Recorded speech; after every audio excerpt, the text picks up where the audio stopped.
नमस्कार। आज हम बात कर रहे हैं खुद का कम लागत वाला कंप्यूटर बनाने के बारे में। हमारे पास एक गाइड है जो कहता है कि ये न सिर्फ मुमकिन है बल्कि शायद पहले से बने हुए यानी प्री बिल्ड बजट सिस्टम से बेहतर भी हो सकता है। पर सवाल उठता है कि कोई अपना पीसी खुद क्यों बनाएगा? क्या सच में ये सस्ता और बेहतर हो सकता है? चलिए इस गाइड की मदद से जरा गहराई में जाते हैं और समझने की कोशिश करते हैं। तो एक पीसी बनाने के लिए क्या-क्या चीजें चाहिए होती हैं गाइड के हिसाब से? देखिए, कुछ बेसिक चीजें हैं।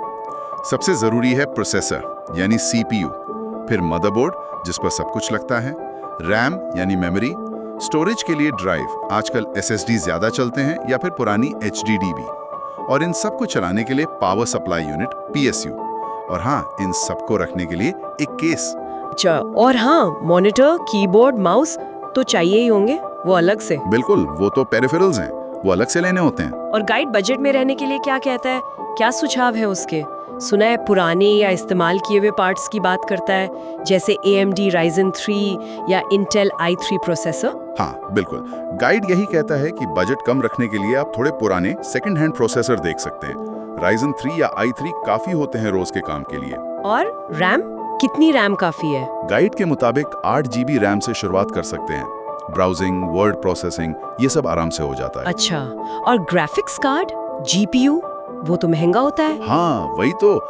गाइड का सुझाव है कि अगर आप ऐसा CPU लेते हैं जिसमें इंटीग्रेटेड ग्राफिक्स हो, जिसे APU कहते हैं, जैसे AMD के कुछ Ryzen प्रोसेसर, जैसे Ryzen 3 3200G। हाँ बिल्कुल वही, तो आपको अलग से ग्राफिक्स कार्ड की जरूरत ही नहीं पड़ती।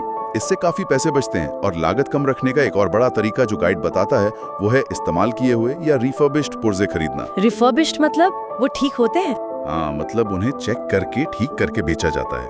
CPU, रैम, PSU जैसी चीजें सालों साल चलती हैं। तो सेकेंड हैंड मार्केट, लोकल दुकानें या ऑनलाइन, यहाँ से लेना एक अच्छा ऑप्शन हो सकता है। लेकिन इसमें थोड़ा रिस्क नहीं है? मतलब सेकेंड हैंड चीज का क्या भरोसा? सवाल तो सही है, थोड़ा रिस्क तो होता है, अस्कार नहीं करूंगा। लेकिन जैसे CPU और रैम है, ये आमतौर पे काफी टिकाऊ होते हैं। हाँ, स्टोरेज ड्राइव या पावर सप्लाई लेते वक्त थोड़ी ज्यादा सावधानी बरतनी चाहिए, या किसी भरोसेमंद जगह से खरीदें। पर नए के मुकाबले कीमत में काफी फर्क आ जाता है। और एक और अच्छी बात है, आप एकदम बेसिक स्पेसिफिकेशन से शुरू कर सकते हैं। जैसे 8 GB रैम ले ली, Ryzen 3 3200G जैसा APU ले लिया, एक छोटी 240 GB की SSD लगा ली। अच्छा। हाँ, और फिर बाद में जब जरूरत लगे या बजट हो तो और रैम डाल दी या बड़ी SSD लगा ली। इसे मॉड्यूलर बिल्ड कहते हैं। मतलब एकदम से सारा पैसा लगाने की जरूरत नहीं, धीरे धीरे अपग्रेड कर सकते हैं। ये तो बढ़िया है। हाँ, यही तो फ्लेक्सिबिलिटी है इसमें। पैसा भी बचता है और कंट्रोल भी आपके हाथ में रहता है। अच्छा, तो अंदाजन कितना खर्चा आ सकता है? भारत के हिसाब से गाइड में कुछ बताया है? हाँ, गाइड ने एक रफ एस्टिमेट दिया है।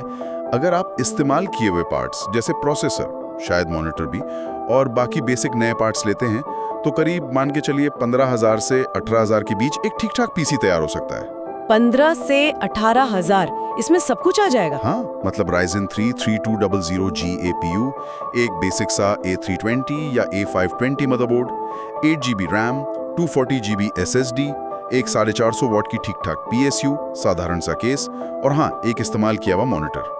ये सब इस बजट में फिट हो सकता है। वाह, ये तो कमाल है। मतलब हाई-फाई गेमिंग नहीं, पर रोज के काम के लिए बढ़िया। बिल्कुल, स्टूडेंट्स के लिए, घर के काम के लिए, ऑफिस वर्क, थोड़ा बहुत मल्टीमीडिया देखने के लिए ये काफी है। ठीक है, हार्डवेयर का तो समझ आ गया, पर फिर सॉफ्टवेयर, ऑपरेटिंग सिस्टम, विंडोज तो महंगा है, ऑफिस सॉफ्टवेयर भी। उसका भी हल है। विंडोज की जगह आप मुफ्त लिनक्स ऑपरेटिंग सिस्टम इस्तेमाल कर सकते हैं। लिनक्स? वो मुश्किल तो नहीं होता? नहीं, आजकल बिल्कुल नहीं। उबंटू या लिनक्स मिंट जैसे डिस्ट्रो बहुत यूजर फ्रेंडली हैं, रोज के सारे काम हो जाते हैं। और माइक्रोसॉफ्ट ऑफिस की जगह लिब्रे ऑफिस है, वो भी मुफ्त है। गाने सुनने, वीडियो देखने के लिए VLC प्लेयर है, फोटो एडिटिंग के लिए जिम्प है, सब ओपन सोर्स और फ्री। हाँ, सुना तो है मैंने भी। लिब्रे ऑफिस तो काफी अच्छा है। मतलब सॉफ्टवेयर पर भी बचत हो सकती है। हाँ, अच्छी खासी बचत। पर ये सब पुर्जे खरीदना और फिर उन्हें जोड़ना, ये मुश्किल काम नहीं। कहीं कुछ गलत लगा दिया तो डर लगता है थोड़ा। देखिए, पहली बार में थोड़ा लग सकता है, पर गाइड कहता है, और ये सच भी है, कि आपको बस एक फिलिप्स हेड वाला स्क्रू ड्राइवर चाहिए होता है मेनली। हाँ, थोड़ी सावधानी रखनी पड़ती है, पुर्जों को ध्यान से हैंडल करना होता है। और अगर कहीं अटक गए तो मदद के लिए YouTube है, वहाँ हजारों वीडियो गाइड मिल जाएंगे, स्टेप बाय स्टेप दिखाते हैं सब कुछ। और एक वेबसाइट है pcpartpicker.com, वो ये चेक करने में मदद करती है कि आपने जो पार्ट्स चुने हैं वो आपस में कंपैटिबल हैं या नहीं। अच्छा, पीसी पार्ट पिकर, ये तो काम की चीज है। हाँ बहुत। बस एक चीज का ध्यान रखना बहुत जरूरी है, कालीन या कारपेट पर बैठकर ये काम ना करें। स्टैटिक इलेक्ट्रिसिटी से पार्ट्स खराब हो सकते हैं। ओहो, ये जरूरी बात है।